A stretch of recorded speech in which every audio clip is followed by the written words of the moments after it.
Awesome. Well, assalamu alaikum and welcome everyone. My name is Afsha Parlberg, Afsha P. And welcome to everyone on the call. Feel free to join by audio or video. As Muhi mentioned, we are recording. But we're excited that all of you could be here. And for those that are not able to join at this moment, the recording will be available later. So today's session, we have a guest speaker with us, and we're going to learn a little bit more about, Assalamu alaikum, Mom. That's my mom. Walaikum assalam, walaikum assalam. So we are having a guest speaker with us today to talk about the movement of women's giving. And we'll have a portion for her to do a presentation, and then we'll open it up to Q&A. And after that, we'll have about 30 or 40 minutes to just have some discussion to talk more specifically about our giving circle. So on the line today, we have Jackie Ackerman. She is an Associate Director of Research at the Women's Philanthropy Institute, housed at the Indiana University Lilly Family School of Philanthropy. WPI believes that gender matters in philanthropy and that solving the world's complex problems requires perspective, leadership, and generosity from men and women. Jackie supports this vision by managing all aspects of WPI's research, which is primarily supported by a grant from the Bill and Melinda Gates Foundation. She joined the Lilly Family School of Philanthropy in 2012 after earning a master's in public administration from Indiana University at the Bloomington School of Public Environmental Affairs, which is now O'Neill. They've recently changed. She was raised in Port-au-Prince, Haiti, and is a recent transplant to Bethesda, Maryland. So I'm going to turn it over to Jackie, who's got a few slides to share with us, and then we'll open it up to Q&A. If you'd like to, along the way, chat in the box your questions, feel free, but we'll certainly have a live portion after her presentation. Great. Thank you so much for the introduction, and to all of you for hosting me and listening to me. Please feel free to chat if you're having any trouble hearing me. And I know that I said I have slides. It's really to kind of guide you as I talk at you really fast. And I'm happy to share them as well. So don't worry about like taking notes or anything like that. Just very happy to have those distributed after the fact. I also want to apologize in advance if like 3 slides in, you realize that this is cobbled together from 2 very visually distinct presentations, because you would be correct. So there's parts really about women's philanthropy, and then parts really about giving circles. So with that, I'll just kick us off. For those of you new to the Women's Philanthropy Institute, the introduction was really great. Our mission is to increase the understanding of women's philanthropy through research and education. We are the only institute that is specifically dedicated to the study of gender and philanthropy. We believe that to solve challenges large and small, the world needs more strategic philanthropy, and we believe that giving circles are a big part of growing strategic philanthropy. Women play a really unique role in leading this charge for strategic philanthropy. Women now have more access to education. They are gaining more wealth and more influence in all areas of society. And we know that those factors really have a lot to do with the amount that they are giving and the amount of philanthropy coming from women. Our body of research over the last decade or 2 shows really consistently that women are more likely to give compared to men, and that actually when you hold other factors equal, like education, income, and wealth, that women are more generous, that they're giving more to every different type of nonprofit organization. And women fundamentally are giving differently. So they're motivated to give for different reasons. When they give to different types of organizations, and they're asking for like different information from the nonprofits they support. They're looking at their impact differently. So women really do need kind of a voice in this philanthropic space to explain how to approach, how to talk to women donors differently, and how to ask them for funds, thank them for funds, and engage them overall differently. The Women's Philanthropy Institute exists to conduct, but also to curate and disseminate our research that grows women's philanthropy. So we've been doing this work for over almost 2 decades, actually, and we have written, I believe it's 3 reports now about giving circles, and I will be very briefly overviewing some of the main takeaways from those reports today. We have a great website. We have a tab in there called Complete Research Library, and so I encourage you to look at that. There's a section on giving circles that has these 3 reports that I'll discuss just side by side for you to look at. And we do make an effort to have infographics, have really easy to read reports. You don't need to be a researcher or have a PhD to read them. So I do encourage you to go through those and take a look. All right, I will dig right into the research. You may have heard this already, but giving circles are a big deal. They're growing. They have tripled in number since 2007. So this group is part of a really great movement that has really expanded, erupted almost since 2007. This comes from a 2017 study. Giving circles are found in every state and territory in the US. They're also around the world, but this study looked really specifically at US giving circles. So US giving circles are increasingly connected. About half of them are hosted by community foundations. I believe that includes this budding giving circle. And over 1/3 are part of a network or alliance of giving circles. You see some examples of those networks. I can talk about others a little bit later. But essentially they're connecting, they're learning from each other. It's a friendly playground. There's not a whole lot of competition in this space. This ties back to the question of why giving circles matter for women's philanthropy and the WPI. And the answer is that giving circles really appear to resonate with women. So you see that 56% of giving circles are all women, are 100% women. And then about 90% of giving circles have at least half of their membership of women. And so women really seem to enjoy gathering, learning about philanthropy and giving collectively. And then gender is just one of the identity focus of some giving circles. So you have giving circles formed around gender, around race or ethnic identity, and then around faith. And so seems like this group is going to check 2 of those identity areas of focus. We tend to say that giving circles democratize philanthropy, and that's for the reason on this slide here. And it's because you don't have to give a lot to be a part of big giving. So I believe, I did kind of snoop at your materials for the meeting, that you all are planning a giving circle with a $400 giving level. And that's the most frequent. You're pretty standard there.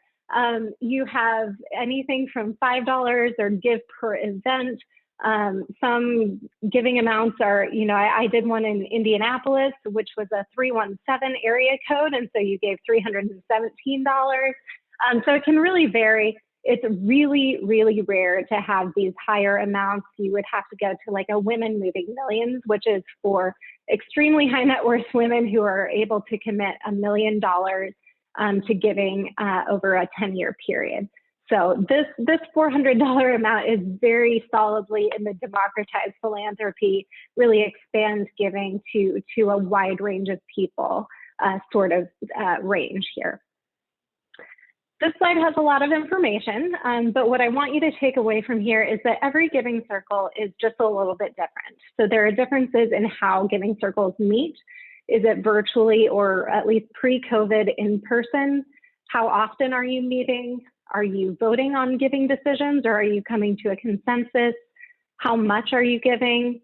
Do you have paid staff that support the giving circle? Are you building an endowment? You can answer all of these things differently at different times in the life of your giving circle as well. So I would say the big lesson that I would want you to take away here is that you can change things that aren't working for you. You often will have a giving circle that starts, let's say with like 8 or 10 people in a neighborhood around a kitchen table. And of course they don't have paid staff and they vote on, they don't vote, they use consensus. Everyone in that group is going to agree where the grant goes at the end of the day. By the time you have 100, 200, 400 members, that's just not possible. You need to at some point switch over to voting. You need to at some point consider, do we need to be hosted? Do we need to devote 2 or 5% of our giving to support a staff person to help us with this? Do we need committees? So it's not that one way is good and one is bad. It's what way is serving you best. And it's something that you can decide works for you for 2021 and doesn't work for 22 or 25 or 30. And you can just reevaluate based on your experiences. All right, I will run through the rest of these slides fairly quickly. This is from our second study on Giving Circles. It compared Giving Circle members to a control group. That means it's a group of people who weren't Giving Circle members. And the takeaway here is that Giving Circle members are more generous compared to those who are not part of Giving Circles. So of course, Giving Circle members are about 100% giving in any given year. Compared to 86% of non-Giving Circle members, but that's still pretty high. It's when you go to the amount of giving that you see a really huge difference. Giving Circle members are giving between 7 and 8 times as much as non-Giving Circle members. And the really big takeaway for me is that only about 10% of that Giving Circle giving is to the Giving Circle. So what that means, Giving Circle members are generous, and they're generous outside just their giving to a Giving Circle. So for example, in this Giving Circle, maybe you're giving $400, but that's not the only money that you're giving to charity during your year. You're probably much more generous than that amount, and you're giving it to your sister's favorite cause, or to this cause for your mom's birthday, or because your best friend asked you, etc. So Giving Circle members just very broadly seem generous. Giving Circle members also tend to give to many different cause areas compared to non-Giving Circle members who tend to pick one cause that they care about, and that's the only place that they give their one gift for the year. And I just think this is really interesting. I love learning why people join Giving Circles. And so there's a lot of data on here. Definitely want to send you these slides so you can look at them a little bit better. But the top reason that people join Giving Circles is to leverage their money, to make their money go further, to combine it with other people's so that they can give a $10,000 grant, a $20,000 grant, a $100,000 grant. They're also interested in the community and learning about it and engaging with it, and then learning about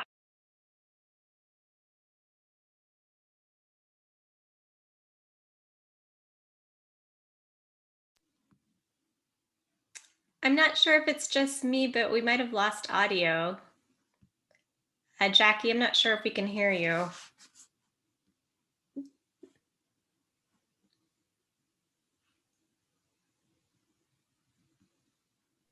Can you hear me now? Yeah, you're good. I'm very sorry. My phone cut out, which was my backup plan. All right, this is the last slide with content, I promise. This is from our final study, which is about Giving Circle hosts. I do want to encourage you to read it, especially if that's something that, if you're in the leadership or you're part of the American Muslim Community Foundation, because you are being hosted. It's got some great case studies. There are some really great opportunities that come along with being hosted by a community foundation. As you can see from that top line, at a minimum, being hosted means that your host is managing the flow of your money. It's very convenient. You don't have to answer questions about if the gift is going to be tax exempt or not. That you're covered tax-wise, etc. But hosts can provide other services. So maybe they help you with your press release where you announce your major grant every year. Maybe you combine and do joint educational opportunities.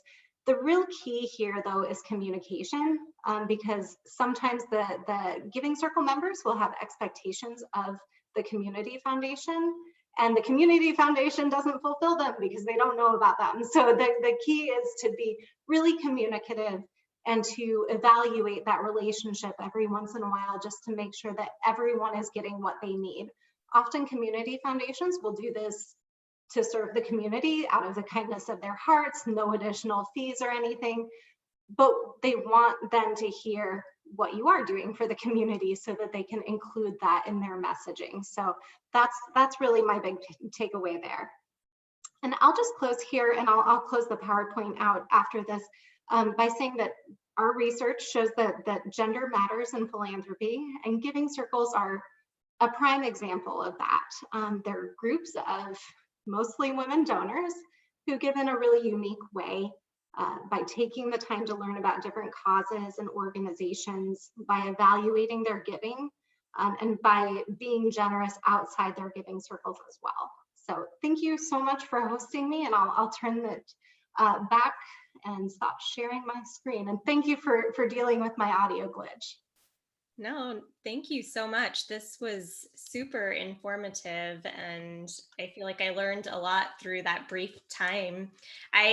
I'll open with a question, and then please, feel free to unmute yourself and ask a few questions. I think we have about 5 or so minutes where maybe we can address a few things related to your operations slide and just generally what you know about giving circles. Are there some pitfalls to maybe avoid in the startup of one? We're probably expecting to launch with, I think, over 100 people. So I think it'll start off fairly sizable at the beginning. So any tips or advice there, or resources on the website that might help us through that process?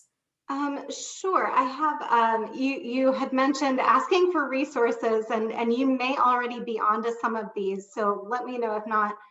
I'll always plug our Women's Philanthropy Institute resources, but I have to say that giving circles are just like one piece of the research we do. There are groups like Amplifier Giving and like Philanthropy Together that giving circles is all they do. And so they've got some really great resources. I think I saw that you adapted something from Amplifier.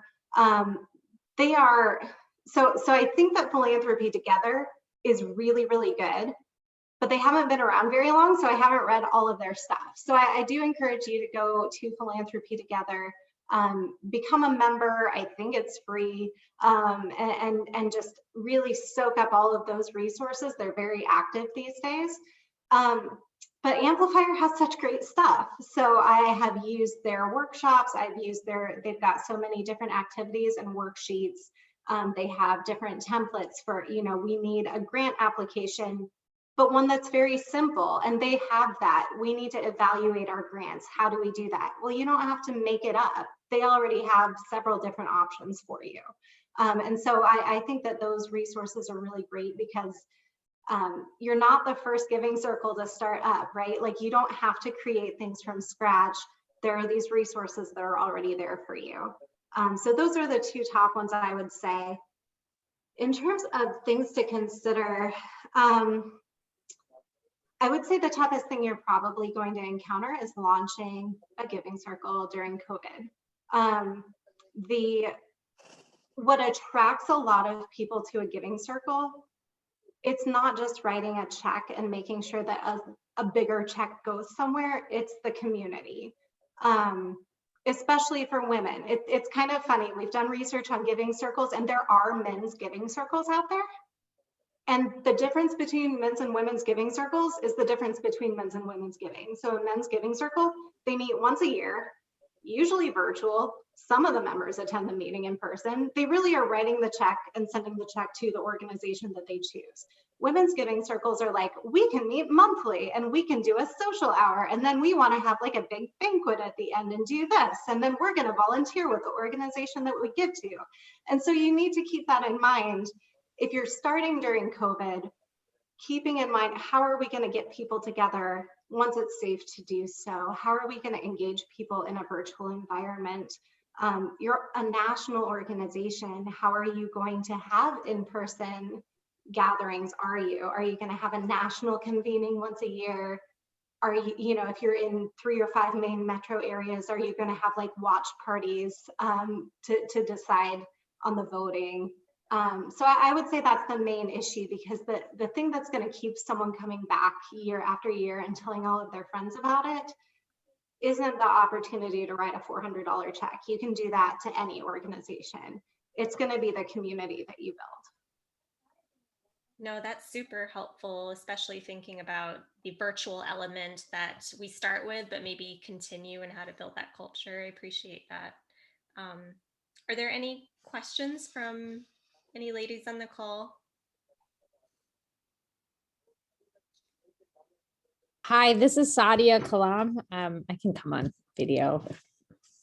Hi, thank you so much for that amazing presentation. I had a quick question about how you mentioned that women also evaluate the work that they do together collectively differently, and I'd love to hear a little bit more about what your research shows there. Sure. Well, just briefly, I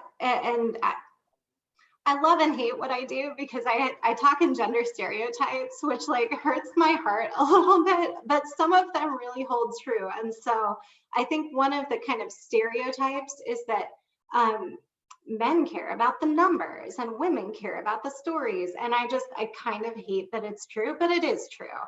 So when our research does find that when men are looking for an organization to fund, or evaluating if their giving was effective, they're looking at numbers. They're looking at, I gave to a food bank, how many meals did it serve? Or I gave to this organization, how many people got something out of that gift? That matters to women, especially as you go to kind of high net worth women who are giving millions of dollars. That matters. But it matters less than knowing that like they touched one person. They really made a difference for this one person. And so hearing stories really matters. We say that often to nonprofits when they are evaluating how to approach a donor, how to thank a donor. If you're going to thank kind of your stereotypical woman donor, you're going to tell her a story about how you used her dollars.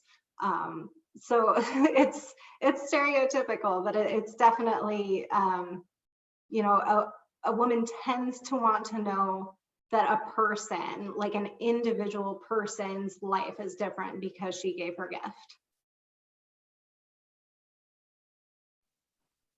That's great. That's also super helpful because we'll have to figure the element of evaluation out through the process. I know we're a little over time, but I'd like to squeeze in one last question, or if anyone has one and would like to unmute themselves. And if you think of things later, Jackie, is it okay if we send some questions over if something comes up after the fact? Absolutely. I was thinking I would send my slides, a couple hyperlinks, and share out whatever you'd like. But the Women's Philanthropy Institute, alongside other groups like Philanthropy Together, we exist to be a resource to the field. So please reach out. Afsha, did you say it's too late to ask a question? No, please. Let's make time for one more. Go ahead, Afsha. Afsha Q. Thank you, Jacqueline, for that presentation. And I wanted to get a better understanding of what you would say are the biggest challenges that you've seen with your philanthropy groups, and like what we should be, be thinking about in terms of some of those group-wide challenges that could arise down the future. That is a good question. I would say the biggest obstacle I have seen, honestly, is inflexibility. Is an organization that starts in 2021 may not be the same organization 5 years down the road. And the rigidity that says, no, we started out saying we were only going to fund women and girls. It doesn't matter that none of our members are passionate about that anymore.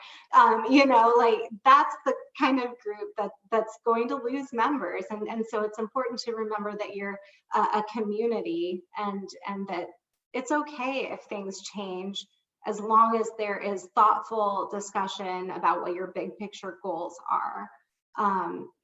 The question of who you fund, the type of organization, are they always a registered C3, which they are if you're going through the community foundation, those sorts of questions, it's okay to answer them differently this year versus next year.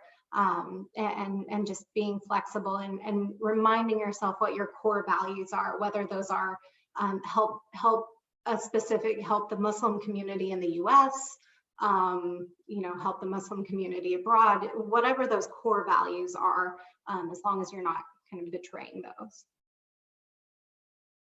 Thank you for that answer. Thank you so much for hosting and for letting me go a little bit over time. I really appreciate it. Yeah, no, thank you so much. This was really, really helpful. And I'm sure everyone on the call and those that watch this later will really appreciate it. We appreciate your time and all the information and the work that you do. Thanks, Jackie. Thank you all. I'll drop off and I'll send you some follow-ups. Thank you. Take care. All right. Thank you everyone for joining. I know the information was super insightful just to learn. I wanted to thank other people also for hopping on. If this is your first time joining one of our calls, welcome. And if you've been here before, thanks for coming back. The last few months, our group has been talking through this idea of a giving circle and just kind of have set some parameters, as you've heard. So thank you to Afshan Qureshi and Afram Pauberg and a few of you who have been part of those discussions from the beginning and have joined along the way. So really over the next half hour, just want to ask you to provide your insight, ask additional questions. This is something that we would love to launch in March, so literally in like a week. So, I feel like we've had a lot of good conversations and I would like to continue that over the next week and really the next few months as we continue to recruit more members. So I will ask, if this is your first time here, just feel free to put your email address in the chat box so that we can add you to our list. Or if you'd rather put it into a spreadsheet that we have already going, I will also put that link in the document as well in the chat box. So, we're really trying to source other women across the country who would be interested in joining this initiative. So it gives you a moment to kind of think long-term of who you'd like to engage, who you'd like to invite to participate. So I'll leave the floor open for the next 30 minutes and you guys can have those conversations, inshallah. And for those that don't know me, my name is Muhi Khwaja. I'm the co-founder of American Muslim Community Foundation. So again, thank you for being here.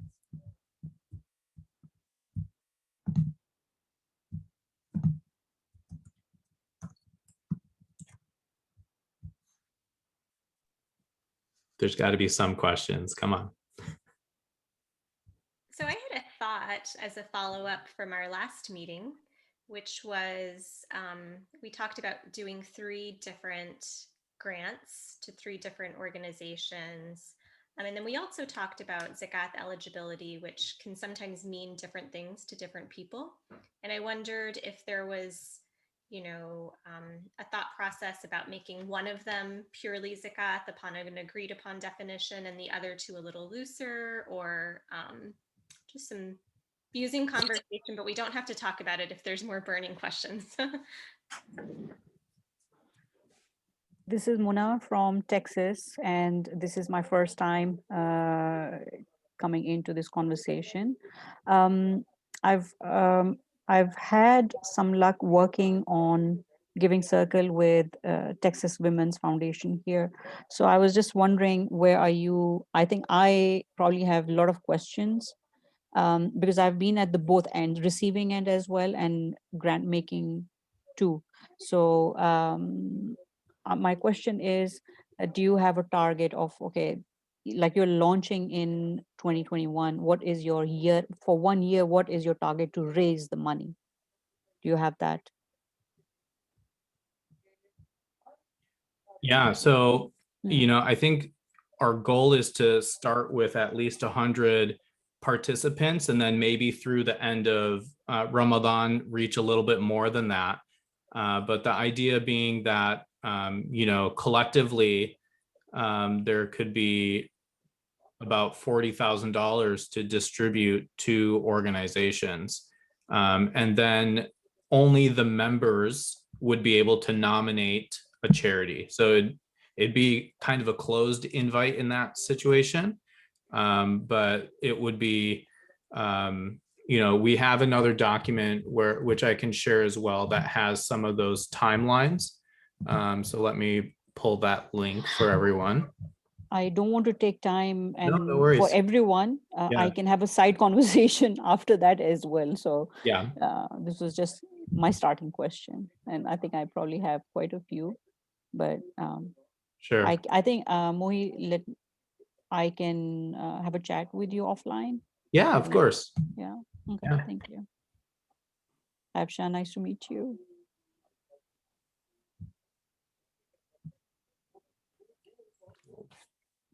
So in the planning document that I just shared, would those who are interested in being a member, do you feel like we're ready to launch? Is this something that if we create like a graphic and social media things that you can start beginning to share?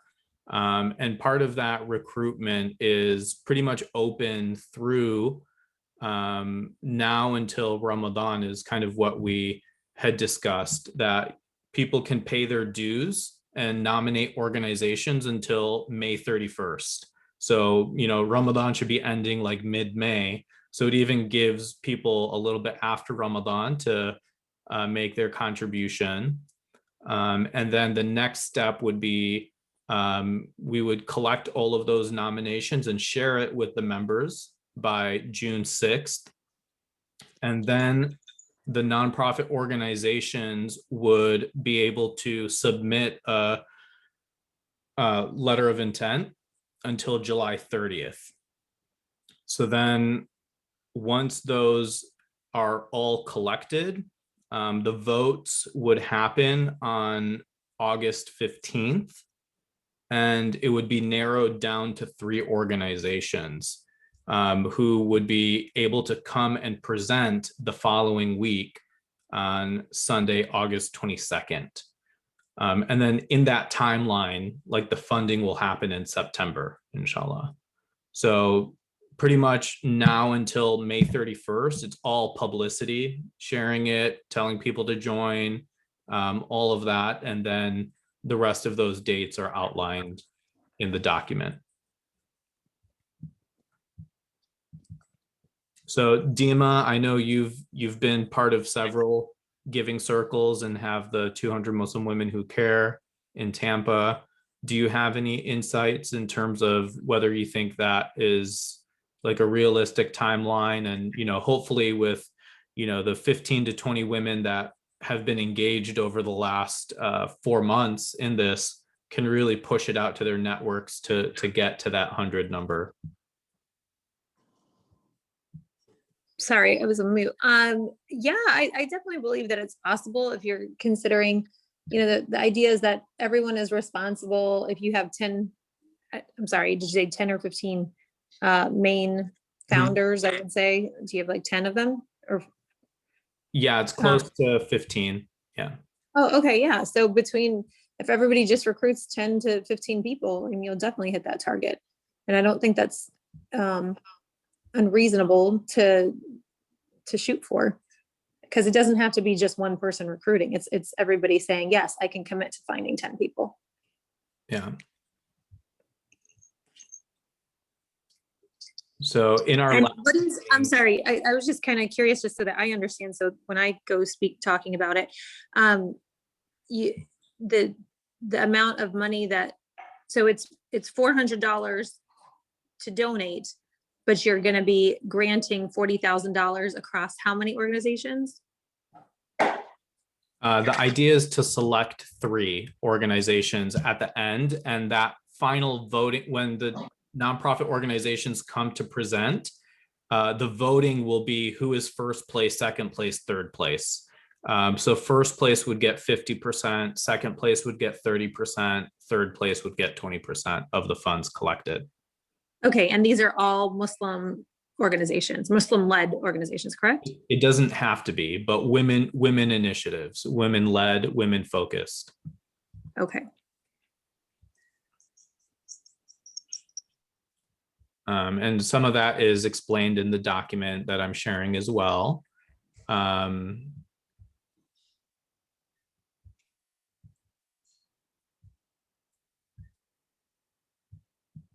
And this timeline we created at our last meeting a few weeks ago. So that was the main development that we came up with most recently. And again, when you're deciding, it's one time a year, the National Giving Circle concept, correct? Right. Okay. And if there's anybody who wants to be involved in the leadership, like,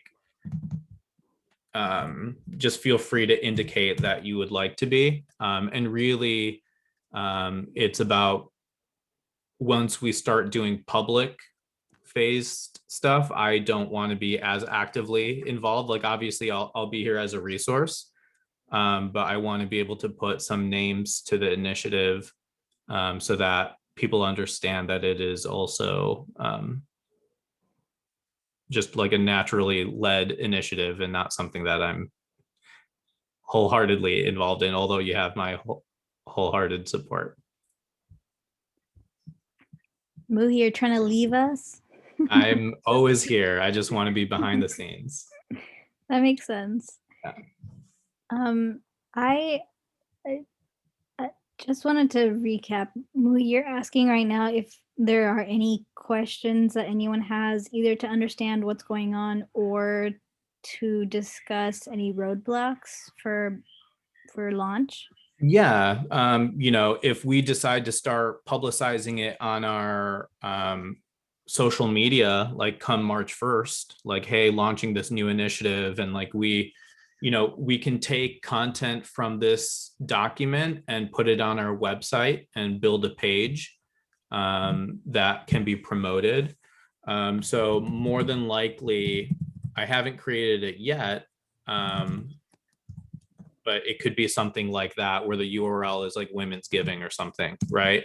Yeah, I think that we're actually like pretty close for. Well, actually, I think like we are ready to at least do like a marketing launch, and start collecting donations by March 1st. Personally, I think the couple of things that we need to work out, one of which Afsha brought up earlier, was kind of solidifying some of those definitions of what is zakat eligible, or like how some of those funds or organizations we might be thinking about, because I have a feeling that questions like that might come in, and I think that we should have an FAQ that goes up on our page, and I think some of those questions could be answered in an FAQ, and I can draft some of that up in this doc. But I think if we have some of that clarity internally, then I can actually put together that FAQ.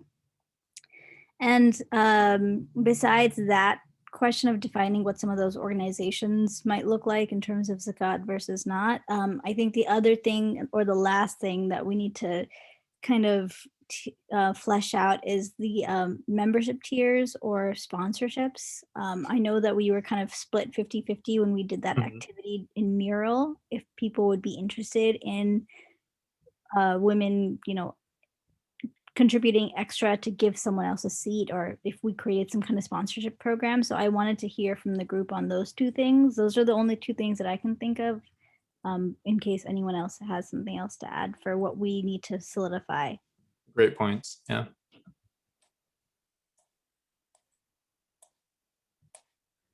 The sponsorship, even if that individual chooses to sponsor another at the levels, they still only get as much input as if they were like one vote, right? So it doesn't like buy you more votes, correct? Correct.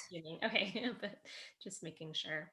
So essentially, I think the way that it would work is you buy votes that you cannot exercise. You have to give them away to someone else. Either you can give it away to someone you know, or we'll have some system internally where we are either, working with women who indicate an interest in participating, but maybe indicate that they are not financially able to participate but would love to be sponsored in the future, or we have some other kind of system where we're working with like youth and like you nominate a youth to get involved, or maybe a combination thereof, but it would be something like that. That's how I think that we were talking about it in previous meetings.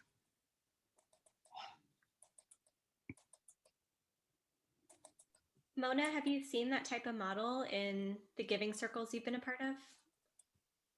Correct.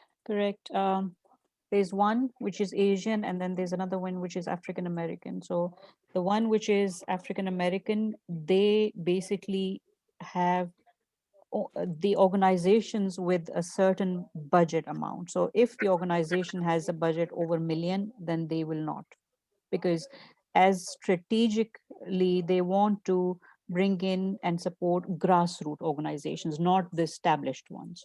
So in their bylaws, what they've done is they say, if anyone with a 5 million, please do not apply, you do not qualify. So anyone below 5 million, you qualify. So they have, made that kind of a strategic decision. The Orchid Giving Circle, they say that unless you have been a nonprofit for past minimum 5 years, they want to give to established organizations. So it's a mix of both. How do you want to strategize is important. Do you want to support grassroots starting organizations or established ones? And then they say the one organization, they cap it at 5,000 maximum. And then Orchid Giving is 20 maximum, conditional on raising that. So their model is different. They say that, okay, why don't you guys go ahead and apply? We will know that by end of this application, we have to raise 300,000. Now your grant will be conditional. If we raise 300, you will get 20,000. So quite a few models around. Mona, have you seen a model where, let's say I want to give $800 to the fund, but I say I want to dedicate 400 of those dollars as if someone else gave these funds so that they can participate in voting? Have you seen some type of sponsorship model like that? Sponsorship, no. Sponsorship, I think what you're doing here is absolutely clear that you have to invest personally in order to get a voting choice. So it can't be. And then if you are a board member, then you can give or get. So then policy becomes, if I am a board member, and if I'm a board member, I have to raise 5,000, it is going to be give or get. Then I can raise through having smaller events at my house, and I collect everything and then give it to you as a big pot. So then that has been done. If the model is on, having a board member style.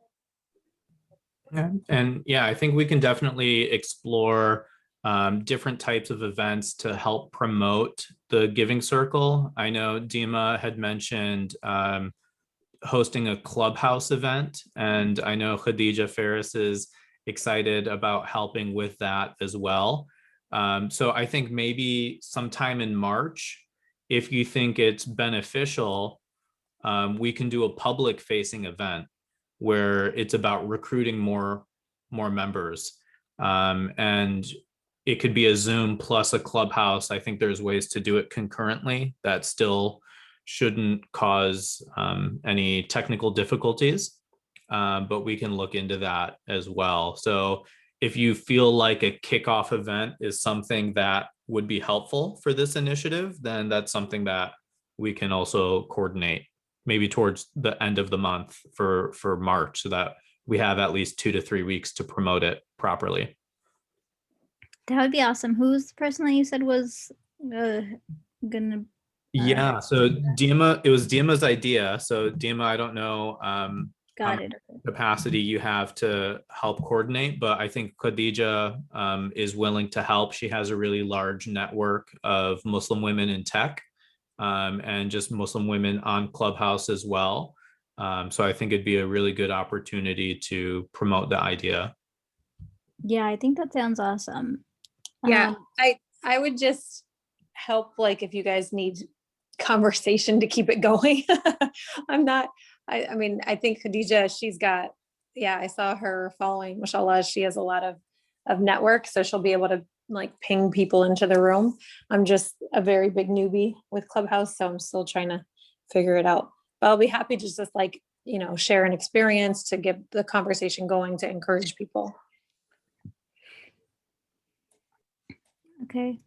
For those who are unfamiliar with Clubhouse, it's a iPhone only app that's pretty much like a audio live conversation that you host, and you can pull different people into the room and bring them on stage and they can talk. So it would be like a curated conversation on philanthropy. So we can have similar conversations about why people are interested in joining and plan it out. So, and it's only invite only. So Afshan, if you have an iPhone, I can send you a link to it. Okay. Thank you for joining, Dima. Yeah, I think, you know, keep asking questions. This is really helpful to see what gaps we need to fill in the next week or two, so that we can continue to keep this momentum going. Muhi, I think what I'm hearing from the group is that maybe for our first iteration, we don't do sponsorships. Okay.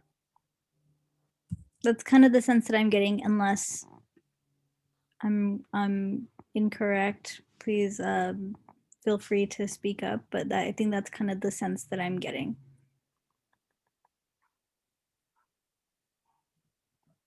Is anybody like completely passionate about one way or the other, or you know, that flexibility that Jackie was talking about, like we can keep it simple for this year, so logistically it isn't as challenging, and then maybe in year two open that up.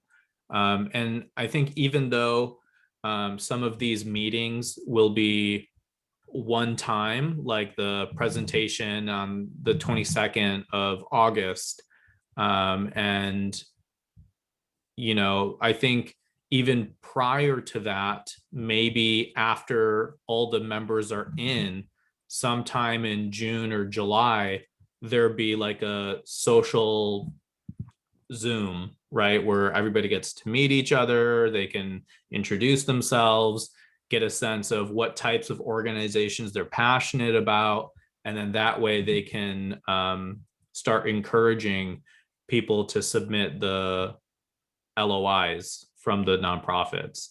So I think that would be also something that we should include in this process as well. What is LOI?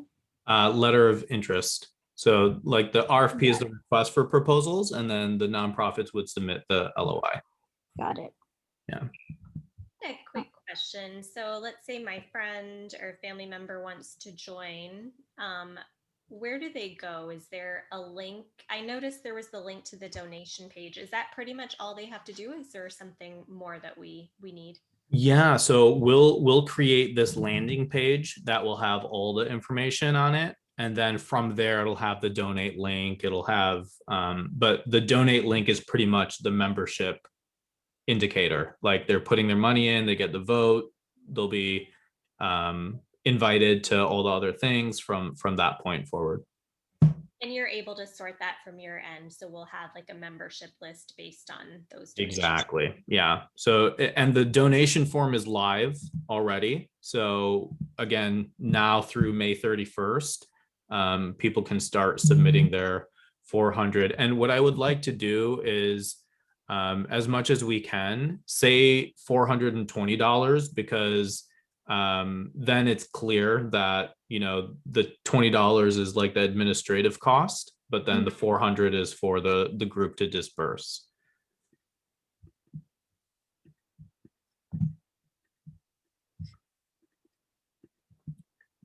Does that make sense, or how would you want to promote that? I think that's perfect. That way there's no surprises later, you know? Mm-hmm. Yeah. I agree. Cool. Okay. Yeah, I know there were a few new people as well. So if you wanted to introduce yourself to the group, feel free to introduce yourself.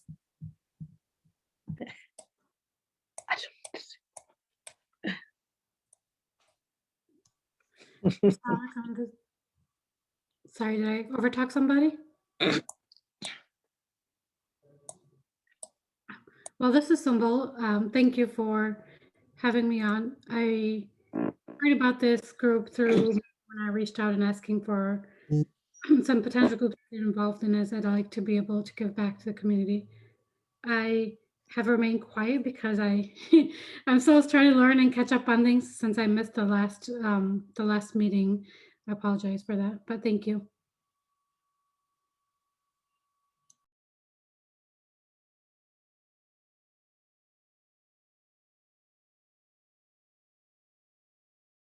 Great. And in this Women's Giving Circle member list, there's about 43 names already. And these are people who expressed interest, who said that they would be willing to participate, maybe not in the planning, but at least as a member. So again, if you have more people that you'd like to introduce or make sure that we reach out to, that would be great. And how cute was your mom, Afshan? She was adorable. Here, Mom, why don't you introduce yourself? Assalamu alaikum, everyone. Oh my God. Walaikum salam. Mashallah, you all are doing a great job, and I'm really proud of it. And I want to be part of it. I can't do too much, maybe, but I can help you. I can generate members, and I can spread a word and talk to my friends and family. And we have been living in Houston for ages, for 43 years. MashaAllah. So I can spread a word and make the members for sure. And how else I can help you all? That is of utmost importance. And, you know, hopefully you and your family are safe with all the power outages. Yes, alhamdulillah. But yeah, just like you said, just being able to share it with your network and friends, that's really the main number one thing that will make a difference. So yeah, I can make calls and everything. Excellent. And I had been with the refugees for a long time in Houston. You know that there is a lot of refugees, Syrian and all other ones. So I have been working with them. So I can spread a word, definitely. And I want to part of it. It's for the good cause, mashallah. And you got young generation, you all are doing a wonderful, wonderful job. And really, may Allah bless you all. Ameen. So. This is Sadia. I just had a question. Do we have a sense of what the issue areas are, aside from knowing that it's Muslim led? I have a hard time inviting, like using my network unless I know specifically what my ask is going to be. And so I like to try it out, like just this year and kind of see before I involve other people. So I just wanted to get more clarity around what you imagine out of all of the LOIs that come through, where do you see these resources going? Yeah, that's a great question. So in terms of the qualified orgs, we mentioned that it should be nominated by a member, that it's female founded, led, or focused, that it's impacting women's causes. And these other two here, like these are flexible. I think the serving Muslim people in the US, if it is zakat eligible, then maybe that's the criteria that is selected. But also I think, as Afshan Qureshi mentioned, just kind of focusing on like, will this have to be zakat eligible projects, right? So the flexibility on whether or not zakat has to go to Muslims or not, there's difference of opinion.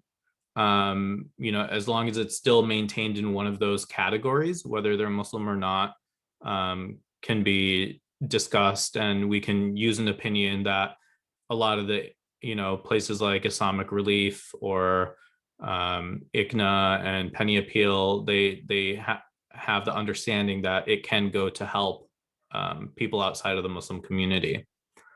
So I'm okay with the flexibility on this one, but I think if everybody agrees that it should be zakat eligible, then we would ask the charity themselves to work with a scholar to make sure that their organization is zakat eligible, and we can walk them through that. Sadia, is that the kind of clarity that you were looking for, or is there some other specific kind of question that we could help answer? Because I think that this is actually a really good question and a point that you brought up. I think that the answer that we don't necessarily have like a clear answer on this from what I've understood so far, but I kind of want to understand better if there is a way that we can provide a more clear answer. Yeah, I'm with you, Afshan. I feel like, the question of strategy is the heart of everything. And so we're kind of talking around it a little bit, but I mean, if we are talking about the mechanics of like whether it's zakat eligible or not, then I personally would be willing to give a lot more, because, if it's zakat eligible, then I have to give it. So, I think it changes like this minimum threshold. But if we're talking about grassroots organizations and organizations that are, have operating budgets under, I don't know, 500,000, then yeah, $400, great, they give it, it's fine. But I'm not as worried about that. But so like having a sense of where and how and all of these things, I think these details matter. I'm not sure how to sort of think through all of them, with everybody necessarily, but I do want to voice the question out loud in case other people are also wondering these things. Yeah, I think that's really important, really awesome.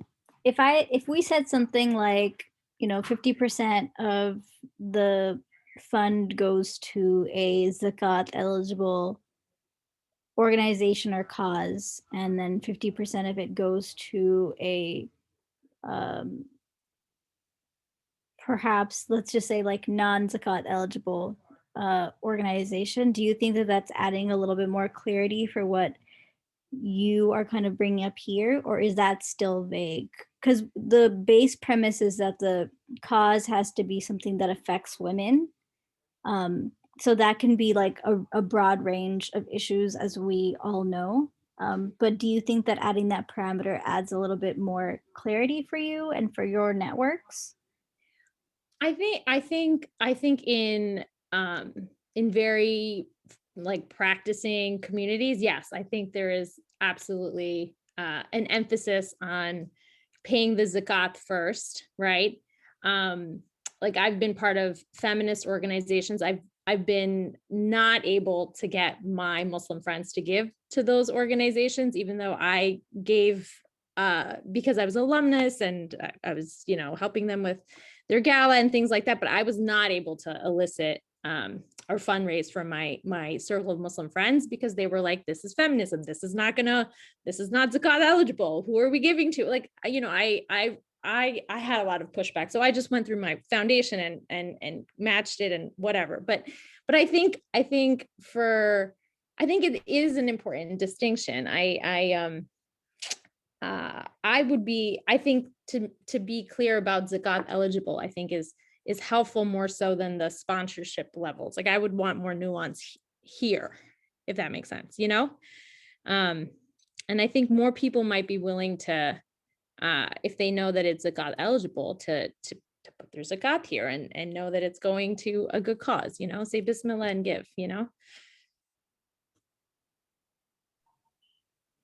That makes a lot of sense. And Yeah. I think that's something that Afshapi brought up earlier as well, just trying to get more clarity around that. I agree that it's going to be pretty important. So I think that can be like the next order of something that we kind of work to flesh out. Afshapi, do you think that makes sense too? Is that the right way for us to go? Yeah, and on the one hand, I also really like the idea of introducing zakat, whether it's for half or not, because I think it provides an opportunity to educate nonprofits about what zakat means if it happens to be a non-Muslim nonprofit. And we believe that fits into the idea of zakat. It's a really neat way to show impact and provide an opportunity to show the power of what charitable giving is in Islam. So I like the idea of including it somehow, even if it's not for the full amount. But that's a personal opinion. So what we can do on the donation form is have people indicate whether it is zakat or not. So it'll be hard to upfront say 50% non, 50% not, but like say, a majority of them said it was zakat eligible and others said it was just sadaqah. It would be really restricting in some cases. But again, if you're flexible on the idea of whether the end recipient of zakat needs to be a Muslim, then there's, it shouldn't be an issue at that point. But I think, Muna made some great points as well in terms of the budget of an organization. So do you have any concerns about organizations that are over a certain amount of revenue or years in operation or things like that? Do you think that there should be any restrictions simply based on that? And we can wrap up the discussion as well, since we're a little over as well. I don't have any initial thoughts on that would make me feel like we need to be restrictive around that. Also, simply because with our first iteration, I'm not sure how many parameters we actually want to put in. I think it would be interesting to see the data of what kinds of organizations come through and apply. And I think that it would be pretty helpful for us if we asked that as a question in the application form for orgs, just so that we had a better baseline of the kinds of organizations that we ended up targeting anyway. We'd have a better idea if we wanted to target lower budget organizations in the future and what that would look like on a strategy level. Sure. Okay, so I think the real point to clarify is around the zakat eligibility and what the membership and the leaders kind of feel is appropriate there. Would that give you some more insight, Sadia, in terms of like how to explain it to your friends? Yes, I think that would be helpful. And then is there another next step around talking to 10 people and having them join? Like, is that part of our homework? Yeah, I think if we can come up with a date for like a kickoff event on Clubhouse and Zoom, that would be like the main thing to invite these 10 or so people to, right? And I think just naturally with the way that Clubhouse works, it's very like, oh, you see it happening, people join in. So there'll be that. But I think the last 2 weeks of March would be a good time frame. And even with like the timing for today, like some people just have work, this, that, the other. Do you guys feel like a weekend or a weekday evening would be better? Weekday evening would be my vote. I mean, we can vote. I feel like we should vote if there's a way. I like weekday evenings too. Okay. Weekday evening it is. Any preference on earlier in the week, later in the week? Later in the week, just to keep there used to be events on Thursday evenings, Friday evenings. Like, I think there's just a mental peace that comes on those days. Okay. Muhi, how would like a 7 p.m. on a Thursday be for you? Depends on time zone, right? So like for me, that's fine. But what East Coast, that's really late, right? Mm-hmm. So there's probably got to be like some in between, since maybe like 5:30 p.m. Pacific, 8:30 p.m. Eastern, right? So it's still reasonable and after work. I like that. I think that makes sense. Afshan, do you think like a 9 p.m. East Coast is too late, or what do you think the latest should be for East Coast? If you're asking me, Muhi, I think an 8 p.m. is good. Okay. If you're asking me, I would say 9 sounds a little late. Okay. Yeah. Okay. Good to know. So somewhere, so a start time around 5 or 5:30 then. I think let's do 5. Okay. And then we can also actually like poll the group. Yeah. Okay. That sounds exciting. You know, we can figure out the rest of the stuff offline. But it would be inviting people to something like that. We'll promote it on our social media channels, and get more people to participate. So thank you for your patience for today, for joining the conversation, and looking forward to the next steps. And inshallah, we'll start promoting this very soon. So just take a look at all the emails that'll come through and just try to respond in the next week as things come along. So, all right. Thanks, everybody. Have a great day. Thank you. Thank you. Thank you. Thank you, everyone. Assalamualaikum. Assalamualaikum.